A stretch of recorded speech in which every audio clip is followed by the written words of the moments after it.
The first official images from Mortal Kombat 2 have finally dropped. And let's be real, we've been waiting for this moment since the sequel was announced. The hype around this movie has been insane, especially because it's bringing in some of the franchise's most legendary characters, ones we've wanted to see in live action for years. And now, with these brand new images, we finally get a taste of what's coming. But that's not all. The filmmakers also gave a huge interview where they revealed a ton of new details about the movie, the characters, and how it's evolving from the first part. But let's get straight to the biggest reveal, our first full look at Karl Urban's Johnny Cage. Ever since his casting was announced, fans have been seriously divided. On one hand, you had people saying he's too old, doesn't fit Johnny's typical look, and just isn't the right guy for the role. On the other hand, there were those who believed in Urban's raw charisma, especially after his performance as Butcher in The Boys. They trusted his acting chops and had faith that the magic of cinema would bring Johnny Cage to life in a way we hadn't seen before. Early leaked, set photos and behind-the-scenes shots had already given us glimpses of his transformation, his signature belt buckle, and even an uncaged Fury movie poster. We also saw that Urban lightened his hair and shaved off his beard, clearly making an effort to embody the character. But now, with this first official image, we finally see what he actually looks like in full Johnny Cage mode. And honestly, it's a lot more convincing than many expected. The pose, the attitude, the leather jacket, everything about this shot screams Johnny from the games. It's got that perfect mix of cocky showmanship and fighter's confidence. But here's where it gets even more interesting. Ed Boon has already confirmed that Urban's take on Cage won't be a one-to-one recreation of his video game counterpart. Instead, Urban is bringing his own energy, his own style, and a fresh interpretation to the character. Now, whenever you hear something like this, there's always that moment of hesitation. Will it still feel like Johnny? Will they change him too much? According to insider reports from test screenings, Karl Urban is an absolute scene stealer. Apparently, he delivers some of the funniest lines in the entire movie and instantly became one of the most talked about characters. And let's be honest, that's exactly what Johnny Cage needs to be. If Urban really nails that perfect mix of arrogance, humor, and action star swagger, then Mortal Kombat 2 might just give us one of the best live-action versions of Johnny Cage we've ever seen. Now, let's talk about the scene itself. If you look closely at the background, there are some really interesting details hiding in plain sight. Right behind Johnny, we can see Jax, Liu Kang, and Sonya, which immediately raises the question, where exactly does this moment take place? Is this a training session of Earth Realms, or could this actually be an arena showdown about to go down? But the real intrigue comes from the upper right corner of the frame. If you zoom in, you'll notice shadowy figures holding what looks like halberds or similar weapons. And for longtime Mortal Kombat fans, that instantly brings back memories of the classic game arenas and even the original 1995 movie. Everything about this shot suggests that Johnny is already in full fight mode, just moments away from stepping into a serious battle. With this first official look, it's clear that Mortal Kombat 2 is staying true to the essence of the franchise while still making bold choices. The first movie had its fair share of ups and downs, but if Karl Urban really delivers on the humor and attitude, we might be looking at one of the biggest highlights of the sequel. But now, the real question, does Karl Urban's Johnny Cage work for you? Is he living up to expectations, or are you still not convinced? Let me know in the comments. Ed Boon also emphasized something huge. The outcome of the tournament will directly impact the future of the entire franchise. And honestly, that's not surprising.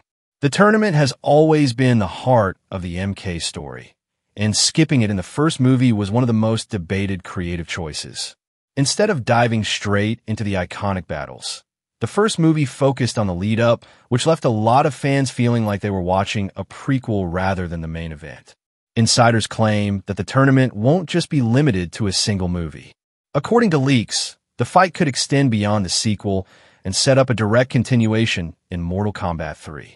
And if you've been following my channel, you already know I called this almost a year ago. The original plan for the trilogy always seemed to follow a clear structure. The first part would introduce the world and the Arcana concept through its original protagonist, Cole Young. The upcoming sequel finally delivers the tournament fans have been waiting for, and the third movie focuses on the war with Shao Kahn. Speaking of Shao Kahn, we've already gotten our first look at him, and it's pretty clear he's set up to be the Thanos of this trilogy. But if they really want to make his presence felt and leave a killer cliffhanger leading into the threequel, they can't just treat him like some generic final boss. He needs to be more than just a brute force warlord. According to insider reports, live-action Shao Kahn is being developed as a complex character with his own moral code and even philosophical beliefs. And based on leaked dialogue snippets, his entire worldview revolves around the idea that strength is everything, and weakness deserves only elimination. He's essentially pushing an extreme form of Darwinism, a survival of the fittest mentality taken to its brutal extreme. But how much of Shao Kahn will we actually see? Insiders say his role will be relatively small in the sequel, likely setting him up as the major antagonist of Mortal Kombat 3. But even with limited screen time, if they establish him correctly, he could end up being one of the most memorable villains in the entire franchise. What really makes Martin Ford's character even more compelling is his connection to Kitana. Insiders have hinted that her storyline will add even more depth to the film, with some early viewers even calling her the real protagonist of Two Malawian Quatches. That's a huge shift, and if done right, it could give the sequel a level of emotional weight that the first film was missing. Before filming even started, producer Todd Garner hyped up Scorpion's role in Mortal Kombat 2, promising that he would be a crucial character and that his presence would grow with each installment. Naturally, fans expected Hanzo to play a bigger part in the sequel, but according to early viewers, his storyline actually gets cut down significantly, leaving a lot of his potential frustratingly unexplored. That's definitely a letdown for those who wanted to see more of his arc.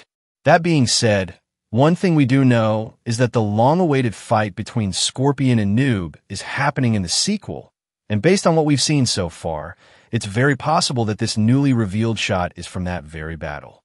But despite Scorpion's confirmed return, the real focus of the sequel seems to be shifting toward Kitana and Johnny Cage. Mortal Kombat 2 is already getting some heat for its ending, or rather, its lack of an ending. According to leaks, the film doesn't set up future sequels in any meaningful way, which is a bold and maybe risky choice considering the franchise's long-term potential. On top of that, a lot of characters seem to be getting sidelined, which is rubbing some fans the wrong way. But let's talk about what is working. The fight scenes are absolutely brutal, and Shao Kahn's portrayal is already shaping up to be a highlight. These elements are earning the sequel some serious praise, even among fans who are frustrated with other aspects. It's also important to remember that these test screenings are happening almost a year before the movie's official release. Studios do this so they can gauge audience reactions and, if necessary, make adjustments. That being said, while certain scenes might get tweaked or trimmed, the overall plot structure is already locked in. There's no time for a major rewrite, so at this point, we have a pretty clear idea of what to expect from Two Malawian Quatches. It's a direct continuation of the first part. Nothing drastically different, just more of the same with a few extra fan-favorite characters thrown into the mix. Whether that's a good thing or not, well, that's up for debate. Aside from Kitana and Shao Kahn, the sequel will introduce Jade, Queen Sindel, Quan Chi, Jared, and Baraka, diving even deeper into the MK universe. The real challenge will be balancing all these new characters without turning them into glorified cameos. We've seen franchises bite off more than they can chew before, and the last thing Mortal Kombat needs is another round of wasted potential. But it's not just the newcomers that are making waves. The returning characters are just as exciting. Ed Boon has confirmed that the sequel will finally explore the Netherrealm, explaining how certain fighters can come back from the dead. This means the concept of the Revenants will play a major role, opening the door for Joe Tames Bean to officially rise as Noob Saibot. And he's not the only one making a comeback. Kano is officially returning, along with Kung Lao, once again played by Max Huang. With the Netherrealm in the mix, the fallen warriors from the first film are about to get a whole new purpose as the tournament unfolds. At the end of the day, Mortal Kombat 2 still has a real shot at success. The franchise is too iconic to just fade away, even after the first film's missteps.